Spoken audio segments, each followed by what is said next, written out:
नवंबर में मेरा वजन 95 किलो था और दिसंबर खत्म होते होते मेरा वजन 90 किलो हो गया।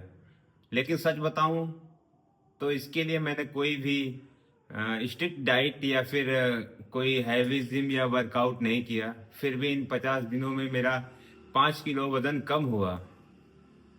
आज मैं आप लोगों के साथ अपनी वेट लॉस जर्नी का फेज 1 शेयर करने वाला हूं। नमस्ते दोस्तों, स्वागत है आपका वाइब रिसेट में और आप देखना शुरू कर चुके हैं यात्रा जीवन में बदलाव की। यह चैनल किसी शॉर्टकट या जादुई वेट लॉस के बारे में नहीं है। यह एक रियल जर्नी है जहां पर मैं खुद को धीरे धीरे बदलने की कोशिश कर रहा हूं। पिछले 2-3 सालों में मैंने वेट लॉस करने का बहुत प्रयास किया, लेकिन हर बार सेम पैटर्न होता था।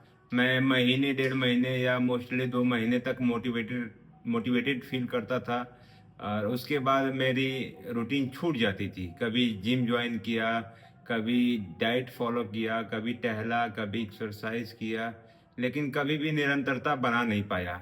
इन 50 दिनों में एक छोटी सी आदत थी जिसका मुझे बहुत फायदा मिला, जिसको मैं थोड़ी देर में आपको बताऊंगा। लेकिन इस बार मैंने ठान लिया है कि अब मैं अपना वेट लॉस और पेट कम करके ही रुकूंगा।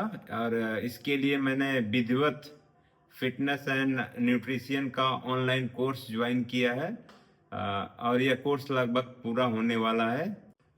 मैं समझना चाहता था कि वेट लॉस कैसे होता है और वेट गेन कैसे होता है, इसके पीछे साइंस क्या है, कैलोरीज क्या होती हैं, कैलोरी डिफिसिट क्या होती है, ये सब मैं जानना चाहा, जिसका मैं टर्म यूट्यूब के वीडियोस में मैं सुनता रहता था। फेज 1 के लिए मैंने कोई भी प्रॉपर प्लानिंग नहीं की थी। हाँ, लेकिन एक बात जरूर था कि अवेयरनेस की शुरुआत हो चुकी थी। नवंबर में मैंने कोई भी स्ट्रिक्ट डाइट फॉलो नहीं किया था। नवंबर में मैंने केवल 2-3 सिंपल बदलाव किए थे, जैसे कि 1 घंटा रोज टहलना मेरी रूटीन में हो गया था और साथ में मीठा खाना मैंने कम कर दिया था। बाहरी चीज़ों और पैकेज वाली चीज़ों को भी खाना मैंने कम कर दिया था। साथ में रात में मैं चावल खाना थोड़ा कम कर दिया था। मोस्टली मैं रोटी ही खाता था। सबसे ज़रूरी बात यह थी कि मैंने रूटीन को बीच में ब्रेक नहीं किया। अगर 1-2 दिन किसी कारणवश छूट भी गया तो मैं डीमोटिवेट नहीं होता था। इसको कंटिन्यू 50 दिनों तक मैंने ऐसे ही किया। इस रूटीन में मैं परफेक्ट नहीं था। इसमें चीट डेज भी आए, जैसे मैं कभी निमंत्रण में चला गया तो वहाँ पे बहुत सारी चीज़ें खा लिया। फिर कभी दोस्तों के साथ कभी कभार मीठा खा ही लेता था बाहर, समोसे वगैरह भी कभी कभी खा लिया। तो इससे इन सब चीज़ों से मैं डीमोटिवेट नहीं हुआ।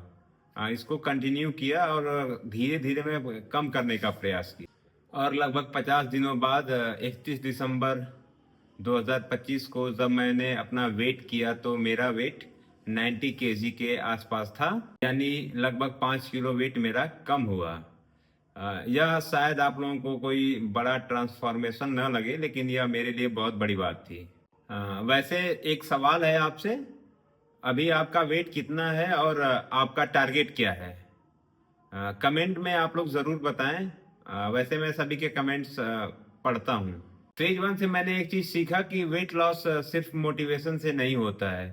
वेट लॉस के लिए जानकारी और निरंतरता जरूरी है। लेकिन असली बदलाव अब शुरू होगा। अब अगले 50 दिन सुनियोजित कार्य योजना और अनुशासन के साथ होंगे। अब इसके आगे कुछ वीडियोस में मैं फेज 2 कवर करूंगा, जिसमें मैंने लगभग 2 महीनों में 10 किलो वजन कम किया है। अगर आप इस पूरी जर्नी को देखना चाहते हैं तो प्लीज वाइब रिसेट को सब्सक्राइब कीजिए और इस सफर का हिस्सा बनिए। धन्यवाद।